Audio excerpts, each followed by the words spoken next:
आखिर क्यों किया देवी गंगा ने अपने 7 नवजात पुत्रों को नदी में प्रवाहित? क्या कोई माँ इतनी कठोर हो सकती है? क्या इसके पीछे कोई शाप था, कोई रहस्य जो राजा शांतनु नहीं जानते थे? राजा शांतनु जब पहली बार गंगा से मिले थे तो उनका सौंदर्य दिव्य था। उनकी आंखों में एक रहस्यमयी चमक थी, जैसे किसी अज्ञात सत्य को छिपाए हुए हों। राजा गंगा के प्रेम में डूब गए और विवाह का प्रस्ताव रखा। गंगा ने मुस्कुराते हुए हामी भर दी, लेकिन एक शर्त रखी, जो भी मैं करूं तुम मुझसे कोई प्रश्न नहीं करोगे।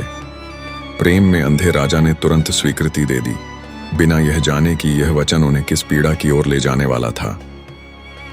समय बीता और देवी गंगा ने एक पुत्र को जन्म दिया। राजा का हृदय आनंद से भर उठा, लेकिन यह आनंद क्षणिक था।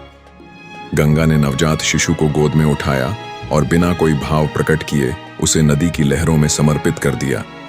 शांतनु स्तब्ध रह गए, लेकिन वचनबद्ध थे, इसलिए कुछ नहीं बोले। फिर दूसरा पुत्र आया, तीसरा, चौथा, और ऐसे ही 7 पुत्रों को गंगा ने नदी में प्रवाहित कर दिया। हर बार राजा का मन रो पड़ा, लेकिन उनके होंठ सिले रहे। अंततः जब 8वां पुत्र जन्मा और गंगा उसे भी नदी में प्रवाहित करने चली, तब राजा का धैर्य जवाब दे गया। वह क्रोधित हो उठे, बस अब और नहीं। कौन सी माता अपने ही बच्चों को इस तरह मार सकती है? क्यों कर रही हो यह सब? गंगा ठहर गईं। उनकी आंखों में एक अजीब सी शांति थी।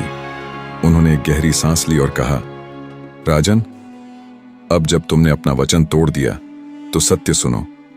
पूरी कहानी सुनने के लिए नीचे दिए गए लिंक पर क्लिक करें।